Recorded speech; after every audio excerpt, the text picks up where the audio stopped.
tarde, vida! Aos amigos dos nossos amigos, aos amigos dos nossos amigos. Com vocês, no podcast Nem Tudo é Só Política, de volta, Raul Alfredo no comando. E com Deus, vamos todas as tardes, todas as manhãs, porque só Ele salva. Pegue na mão dele em tempos de tribulação e vá. Eu não canso de dizer isso, porque é só Deus que salva mesmo, minha gente.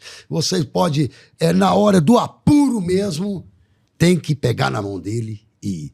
Hoje eu estou com um grande colunista, blogueiro, passou por várias associações aqui de Minas Gerais, jornais de Minas Gerais, tanto como do estado de Minas, o UAI, a revista Isto É, escreve até hoje para todos esses que eu estou mencionando aqui. Estou nada mais, nada menos com um grande líder do Fator, que é um jornal que vem destacando aí em Minas Gerais, principalmente para os políticos. Ricardo, se eu errar o nome dele, é porque o nome dele é um pouco complicado. Kerstmann. Mas ele vai falar aqui melhor, vai ver que eu errei aqui, porque aqui é diferente de tudo, sabe, ô Ricardo? Primeiro, boa tarde. É um prazer ter um cara da sua inteligência, da sua gabarito aqui no meu programa. Aqui é diferente de tudo. Aqui você pode beber água, sorrir, chorar, gritar, xingar, falar o que você quiser, porque aqui nós estamos abertos às verdades para ser dita. Primeiramente, eu queria te agradecer de ter aceitado o convite de estar aqui comigo. Imagina, quem agradece sou eu. Obrigado pelo convite de verdade. É Ricardo? Ricardo Kerstmann. Kerstmann, nome bonito, Kerstmann. Mas hoje não vai ter muita briga, não vai ter nada. O Galo ganhou ontem, tô feliz pra caramba. Eu também sou atleticano, Ricardo. O Galo foi uma vitória assim, sensacional, ainda mais em cima do Flamengo. Nossa, mais gostoso, né, gente? Eu tenho que dar minha opinião, porque eu também sou atleticano. Vocês me desculpem, porque eu sou ser humano também. Eles falam, o repórter não pode ser, não. Pode sim, eu sou atleticano. Ricardo, eu gostaria que você começasse.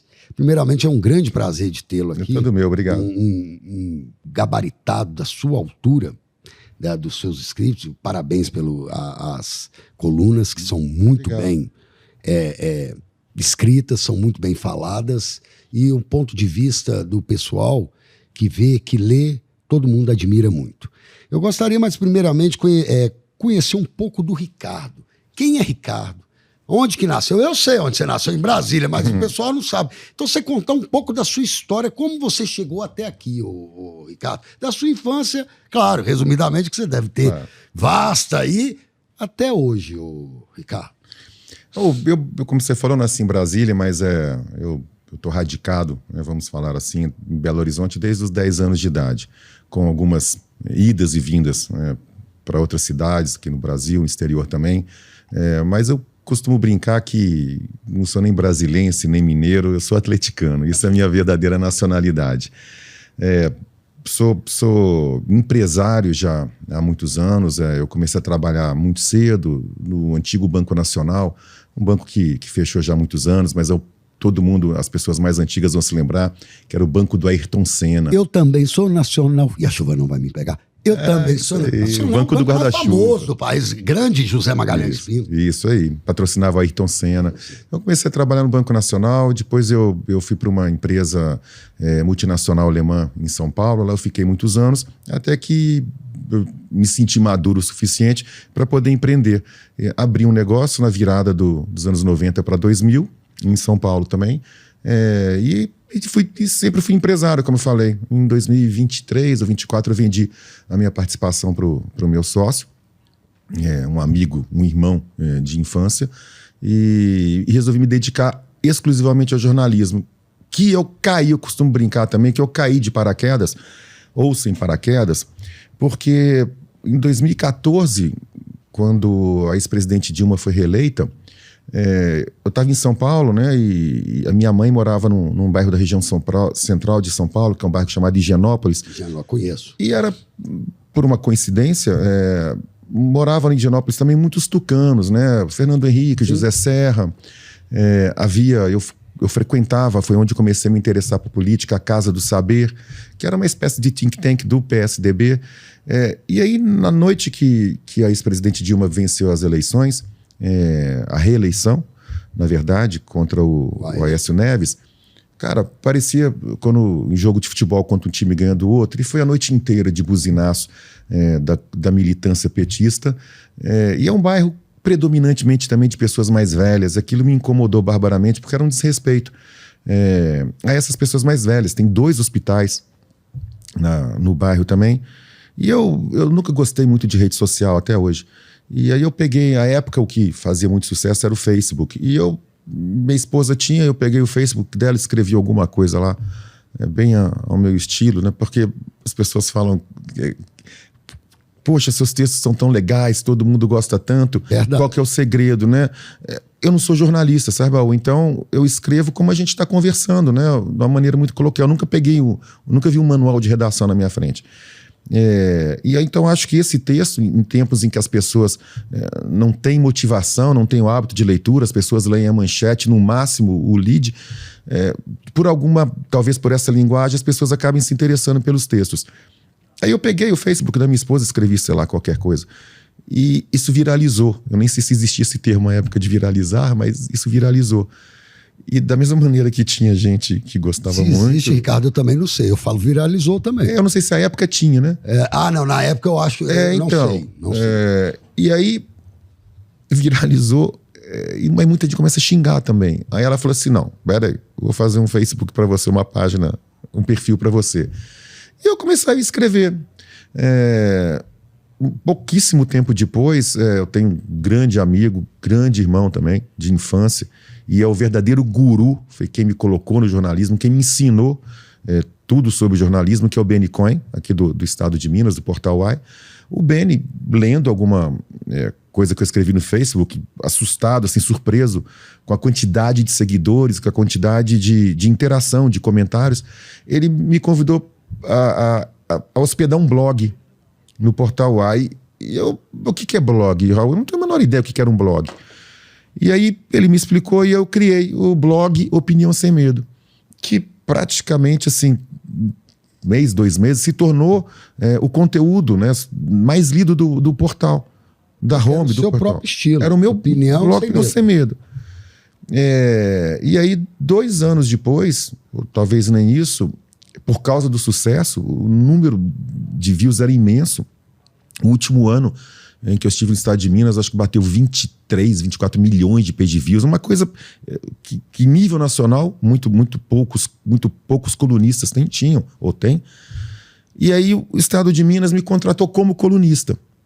E aí eu já estava mais maduro, já comecei a entender melhor o que eu podia escrever, porque uma coisa é você ter um blog, Raul, a outra é você ser colunista de uma entidade, né, de uma instituição. Sim. Como o estado de Minas. Aí a Isto tamanho sucesso, né, me descobriu, me fez o convite para poder escrever lá também. Isso foi 2019 para 2020. E eu fiquei na Isto até meados do ano passado, quando o Antagonista me fez o convite para ir para lá. Paralelamente a isso, eu comecei a trabalhar em rádio também. Então, na Itatiaia, né? Eu fazia o Conversa de Redação. Sim. Fiquei lá por 14 meses. Saí da Itatiaia, fui para 98. E fiquei na 98 até agora, até maio, porque, mais uma vez, alguma coisa acho que eu tenho de bom mesmo, eu devo saber fazer isso. Porque assim como aconteceu no estado de Minas e assim como aconteceu na Isto no Antagonista eu estou indo muito bem, né? A audiência que eu tenho das minhas colunas, eu estou sempre nos primeiros lugares. E aí o Antagonista me chamou para fazer os programas audiovisuais também. Então eu faço um programa que chama Meio-Dia em Brasília, de segunda a sexta-feira, de meio-dia às 13 horas, direto de São Paulo e Brasília. E faço também o Papo Antagonista com Felipe Moura Brasil. Ia todo dia de 18 às 19h30. E esse horário chocava aqui com o programa Tox que eu participava na 98. Então eu acabei optando por ficar no Antagonista. Mas, tanto a Itatiaia quanto a 98, Estado de Minas, são veículos e que eu sou muito grato por tudo, que moram no meu coração. Adoro de paixão todo mundo. E aí, nesse período todo, ano passado, eu, junto com o Lucas Ragazzi, que eu conheci na Itatiaia, eu brinco que o Lucas, o jornalista, o Lucas Ragazzi, ele é o Hulk do Galo, ele é o Hulk do jornalismo mineiro, não tem ninguém igual a ele, sem, demérito algum aos demais, claro. Mas ele é um cara espetacular, A gente se afeiçoou muito rápido. Na Itatiaia a gente entrou praticamente juntos. E ele, uma vez falando comigo, ele disse que tinha muito desejo de empreender, de ter um negócio próprio. E aí, quando eu saio do estado de Minas, isso foi em final de 2023, vou perdendo a referência das datas, eu falei, pô, tá na hora de eu ter o meu próprio veículo, que foi onde surgiu a ideia de O Fator. Aí eu convidei o Lucas para poder se associar e fundar junto comigo o Fator. A gente tinha expectativa que ia dar muito certo, mas eu te confesso que não sabia o tamanho que chegava a proporção. Tão rápido assim. O Lucas é um cara espetacular que tem um nível de informação, de bastidores, de fontes espetacular. Eu tenho essa habilidade em escrever. Tanto eu quanto ele. Raul é interessante. O Lucas é um garoto amável, né? Eu tenho a idade do pai dele, então eu acabo às vezes até misturando o afeto de sócio, de amigo, um pouco com o paternal. Ele é um garoto maravilhoso. Raul, as pessoas que não me conhecem, talvez pela contundência dos textos, né, ou pelos comentários, acaba achando que eu sou um cara meio difícil, um cara meio bravo. Sou nada, cara. Eu tô falando bem de mim mesmo. Eu sou um cara gente boa pra caramba. Só saber levar. Me dou bem com todo mundo. Ah, mas você bate pra caramba no PT ou bate pra caramba no bolsonarismo. Cara, são minhas opiniões. Isso não significa que eu não conviva bem com todo mundo, porque eu sou muito plural, eu respeito todo mundo. Então, como já dizia Hélio Garcia, o que se divergem são as ideias e não as pessoas. Então, essa associação minha com o Lucas, além das habilidades de cada um, como a gente se relaciona muito fácil com todo mundo, eu acho que foi o que fez o Fator, em um ano, pouco mais de um ano, se tornar o que se tornou. A gente sabe, é a referência em jornalismo. É a referência hoje. A gente sabe. Falo como prova viva da Assembleia, da Câmara Federal, da Câmara Municipal. TJ, Governo do Estado. A gente sabe disso. A gente está muito orgulhoso do trabalho que a gente está fazendo. A gente já está com uma equipe de 8 jornalistas. A gente tem planos muito ousados para o ano que vem, porque realmente a coisa está indo muito, muito bem. Então, assim, resumidamente, essa é a minha história. E para encerrar esse preâmbulo, eu posso te dizer o seguinte, Raul, eu comecei a trabalhar, como eu te falei, com 17 anos num banco. Fui para uma multinacional, fiquei lá por 11, 12 anos, montei meu próprio negócio. Fui muito bem sucedido em todas essas etapas, mas eu nunca me senti tão feliz na minha vida, sabe? Eu nunca estive tão profissionalmente realizado assim. Então, mais ou menos, esse é o Ricardo Kertzmann. Mas você já começou muito bem, Ricardo, porque dizem que todos que começam no banco pegam uma experiência muito profissional mesmo. A pessoa fica muito madura mesmo, quem começa em bancos. Olha... E você começou num banco grande, que além de você falou aí que o Banco Nacional era patrocinador do Ayrton Senna, o Jornal Nacional chama Jornal Nacional graças ao Banco Nacional. Ah, sério? Puxa, não tinha a menor ideia. Porque quem patrocinou também foi o Banco Nacional. Eu não sabia. Eu sei que é uma história muito longa, era da família Magalhães Pinto, muito poderosa. O Banco Nacional, quando foi decretada a intervenção dele, assim, a gente acaba conhecendo um pouco, admirando alguns políticos. Eu tenho uma admiração muito seleta, e uma admiração seleta, mas também restrita, né? Eu não tenho idolatria por político nenhum, mas a gente conhece, né? A gente admira alguns políticos pelas práticas. O Banco Nacional, quando houve a intervenção, foi no governo Fernando Henrique. Sim. E o genro do Fernando Henrique, o marido da filha dele... Era casado com Então, ele era da família, ele era ligado a Magalhães Pinto. Então, assim, você percebe, o governo naquela época, o Fernando, ele deixou o Banco Central intervir.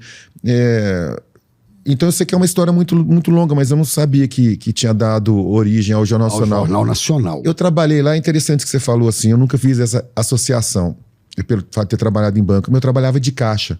Né? E talvez o contato com as pessoas, pode ser, né, tenha me dado desde cedo a interlocução fácil, assim, de conversar, de interagir, pode ser assim. Bacana demais. Agora, pegando carona nisso que você contou, nesse jornalismo seu, todo aí, sucesso aí, total, eu gostaria de saber qual a sua opinião, Ricardo, sobre direita e esquerda. Lula, Bolsonaro. O que você acha que está virando nosso país aí? que nessas brigaiadas que está tendo aí no Congresso ontem, esses dias. Qual é a sua opinião sobre isso profundamente? Bom, primeiro, eu particularmente não gosto desses rótulos, dessas caixinhas, direita, esquerda, centro. As pessoas às vezes perguntam para mim assim, porque perguntam ou não, né? Se você pega textos meus no Antagonista, por exemplo, no Fator, esse cara é petista. Aí no outro texto, não, esse cara é bolsonarista. E é o mesmo cara.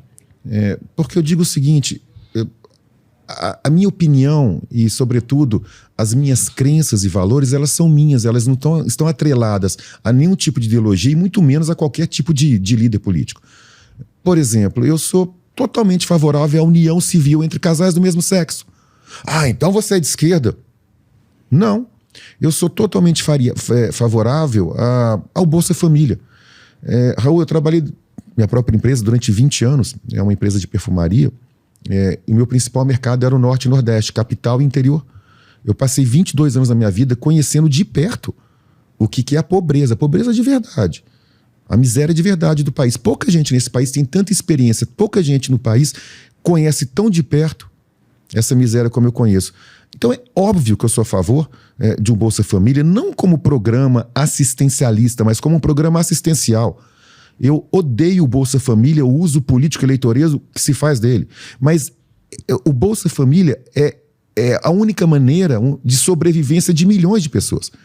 Então você é de esquerda. Não, eu sou a favor da sobrevivência das pessoas. Sou a favor do livre mercado, sou a favor da livre iniciativa. Para mim, quanto menos governo intervindo na economia e na vida do cidadão, melhor. Não, então você é de direita. Entende? Eu não sou nada, eu sou Ricardo. Eu acredito nas coisas que eu acredito. Quando todas essas crenças e valores que são individuais, Raul, são capturadas, e para mim de forma muito maldosa, por políticos, por líderes políticos, as pessoas, eu não saberia explicar qual que é o processo psicológico, cognitivo disso, mas as pessoas acabam se deixando capturar por líderes e suas bolhas. Então, o país de uma hora para outra, não foi de uma hora para outra. Esse processo, a meu ver, se inicia no começo dos anos 2000. Eu acho que o presidente Lula, ele fez um mal tremendo para o país quando ele começa, e hoje ele continua fazendo isso, com essa história de nós contra eles, isso ainda na pré-campanha de 2002, separando o país, né? Repito, ele ainda continua fazendo isso. Essa divisão, ela nunca foi salutar, não é salutar no Brasil, nunca foi em nenhum lugar do mundo. A partir desse momento que você começa a ter essa divisão da sociedade, você automaticamente, quem não se identificava com a esquerda, com o PT, com o lulopetismo, começa a procurar alguma outra bolha e algum outro líder. Até antes do surgimento do ex-presidente Jair Bolsonaro, essa outra bolha estava no campo do PSDB, que não era um extremo. O PT até poderia, que eu nunca considerei como extremo, você tem radicais sim na esquerda no PT, mas o PT de um modo geral não. É interessante que algumas pessoas acham que, por eu bater, né, metaforicamente falando, claro, no PT, porque eu odeio o PT. Caramba, eu tenho amigos petistas que eu amo, mas amo como irmãos. Eu não gosto de radicalismo, nem à esquerda nem à direita, não importa qual que é a legenda. Então, essa outra bolha ela era muito difusa, porque ela estava na centro-direita. Tem gente que dizia que o PSDB disse que o PSDB era de esquerda. Essas são caixas. E era difuso também em termos de líderes, porque você tinha o José Serra, você teve o Alckmin, tinha o Fernando Henrique. O PT não, o PT sempre teve, até hoje só tem o Lula. Quando o PSDB acaba, quando o PSDB se torna um morto-vivo, que infelizmente é o que se tornou, surge o Jair Bolsonaro. Aí toda essa turma que era contra o PT se enxerga naquele lado.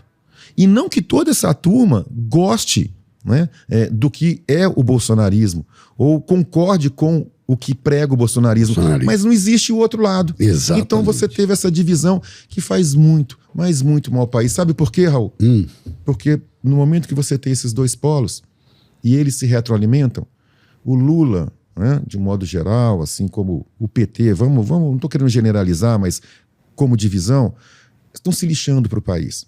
Eles atuam politicamente para permanecerem no poder, ponto. O lado de lá, que é esse bolsonarismo, essa coisa extremista, a mesma coisa. Você está se lixando para o país. Bom, a prova está aí, o que o Eduardo Bolsonaro está fazendo, a prova está aí, o que os parlamentares bolsonaristas mais radicais estão fazendo, estão se lixando para o país. Né? Ocuparam o Congresso, isso acabou.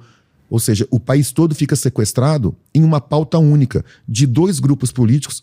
E aí, na hora de discutir saúde pública, segurança pública, economia, educação pública, desenvolvimento, impostos, isso tudo acaba, porque fica nessa rinha. Então, é muito nocivo para o país nesse sentido.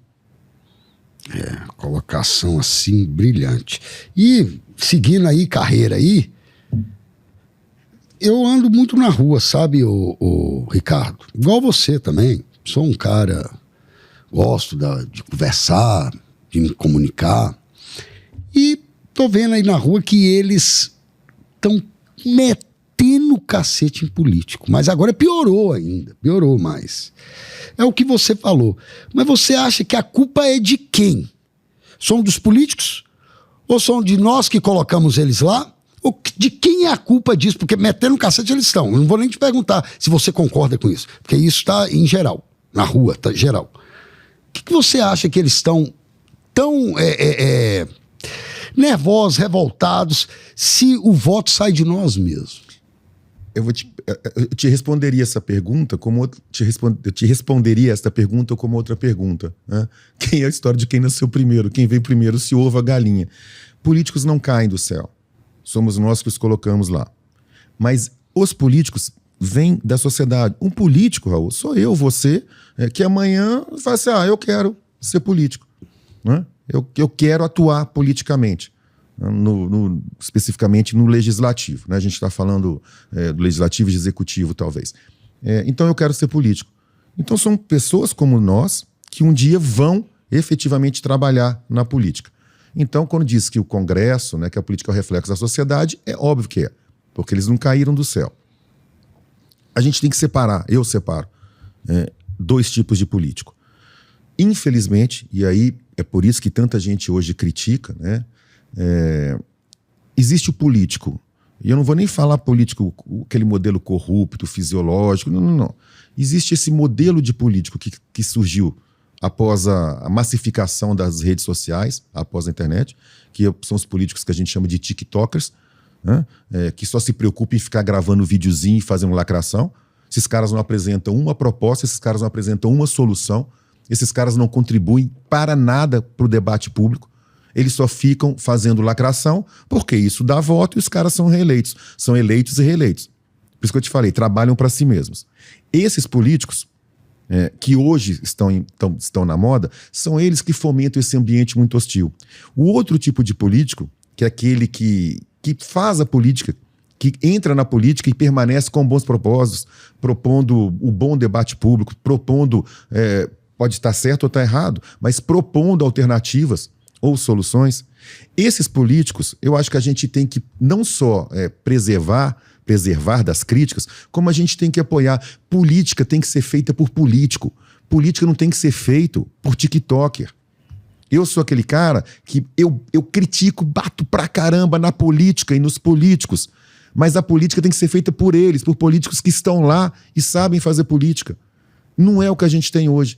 E aí, quando você entra nessa guerra, nessa briga, todo mundo se xingando, todo mundo se ofendendo, você coloca todos os políticos no mesmo balaio, o que é injusto.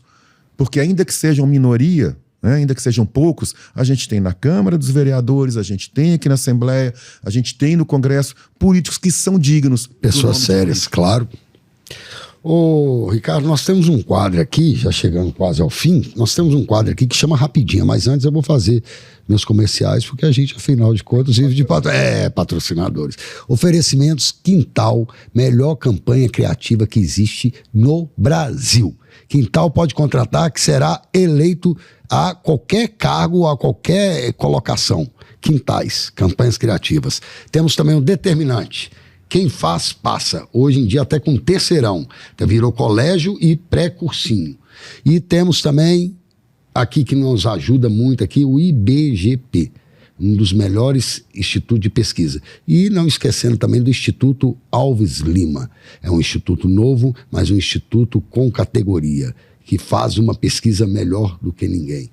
Ricardo, nós temos um quadro aqui que é a rapidinha. É o bate-volta. Mas antes disso, eu tenho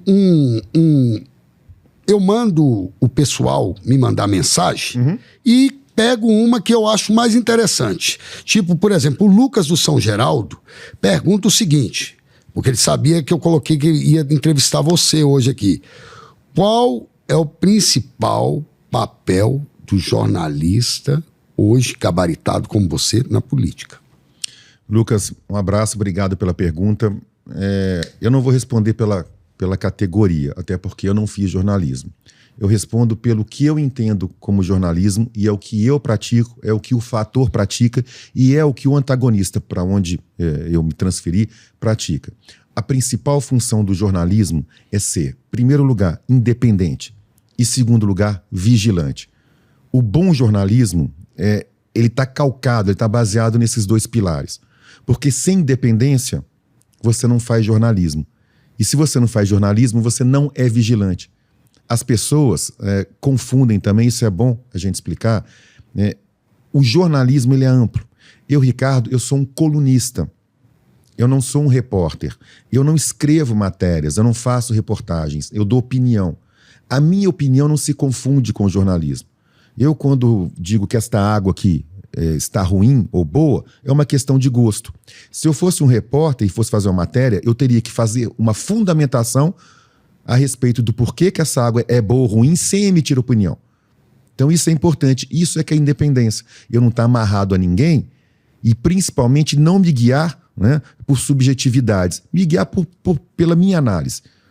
Repito, há uma diferença entre colunismo e jornalismo. Mas o jornalismo que o meu site e que o site onde eu trabalho, estou falando do Fator e Antagonistas fazem, é um jornalismo vigilante e independente, que eu acho que é o pilar. Muito bacana, viu, Lucas? Aí, ó, tá respondido sua pergunta pelo um grande colunista aqui, que nós temos um dos melhores do país, tá? Pelo menos é o que o povo fala na rua, viu? Não sou eu que tô falando isso, não. Ricardo, nós temos um quadro aqui que é a rapidinha. É o bate-volta, né? Com uma palavra ou com uma frase. O que você mudaria no país Brasilzão hoje? Educação, com certeza. Educação de base. Porque tem isso também, Raul. O Brasil gasta, eu não sei o número agora com certeza, mas é cerca de 70% da sua verba, do seu orçamento público de educação com universidades, com ensino superior. Esse dinheiro tinha que estar na base. Porque é lá na base que você vai conseguir formar, né, cidadãos conscientes, cidadãos produtivos, cidadãos com cognição, cidadãos aptos, né, a compreenderem as coisas, não apenas ler e escrever, mas ler e escrever aquilo, né, que de fato eles querem expressar ou estão lendo, falta compreensão. Você precisa de educação de base. Eu mudaria a educação. O resto acho que vinha quase que por consequência. Consequência, tá. Estado de Minas. O que mudaria no Estado de Minas? Não, Estado de Minas, o jornal. O que você acha? Uma palavra ou uma frase? O Estado de Minas é uma instituição. O que acontece hoje com o Estado de Minas não é diferente do que acontece com outros grandes veículos históricos do Brasil.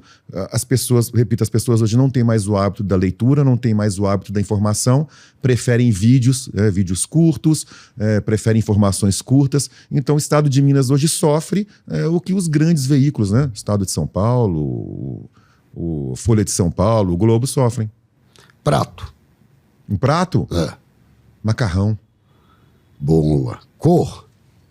Pode ser duas? Pode, claro. Preto e branco. Preto e branco, Atlético Mineiro, claro. Nicolas Ferreira. Putz, um político tiktoker. As pessoas falam, você tem raiva do Nicolas, você não gosta do... Eu nunca vi o Nicolas na minha vida pessoalmente. Tenho amigos em comum que gostam muito dele. Tenho amigos em comum que falam muito bem dele como pessoa, no trato pessoal. Cara, gente boa, isso, aquilo. A minha crítica veemente, contundente, é contra o parlamentar Nicolas Ferreira.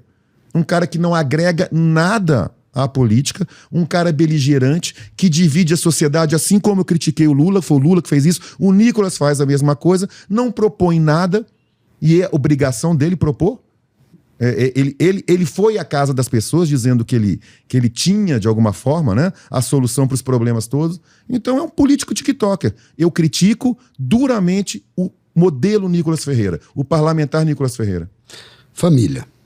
Putz, eu não sei colocar em pesos se é maior ou menor, família e amigos, mas eu acho, assim como eu disse que a independência e a vigilância são as bases do bom jornalismo, família e amigos, pelo menos para mim, é a minha base. Eu não consigo ser quem eu sou sem família e amigo.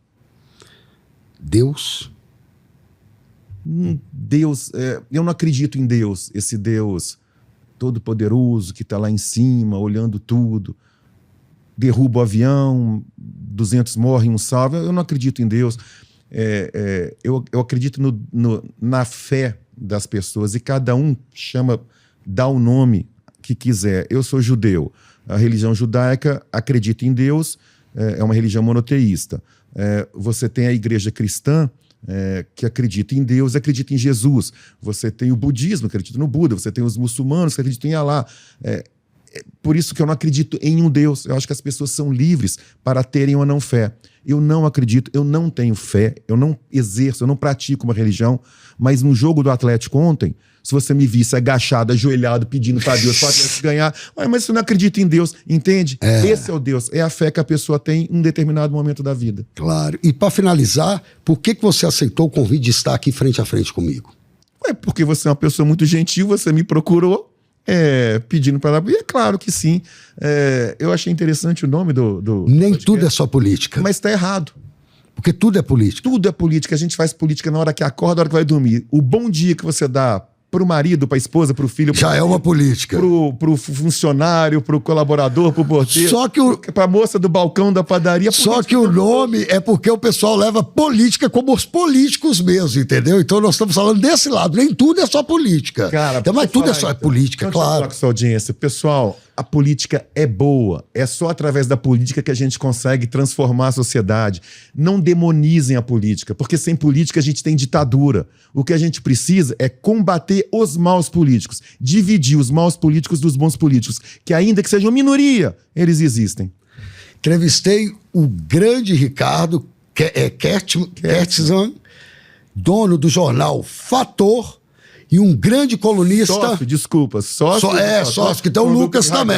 Tem o Lucas H, desculpa. E o Guilherme Peixoto. E o Guilherme Peixoto. Tá cheio de dona aí. Aí falar dona aí parece egoísmo. E não é o egoísmo. O cara, você tá vendo que ele é um distribuidor de funções e um grande colunista. Prazer, essa aula que você deu aqui, de política, de jornalismo, das colocações sociais hoje em dia. Você está totalmente atualizado, você está de parabéns. E na hora que você quiser vir aqui no programa, podcast, o podcast está escancarado para você. Seja bem-vindo. Agradeço muito pelo convite. Obrigado a vocês que assistiram. Olha, ele recomendou, se vocês quiserem, se tiverem mais interesse em me conhecer ou mesmo... Leia as colunas dele. www.ofator.com.br. Obrigado, um abraço, pessoal. Obrigado, cara. Obrigado a você.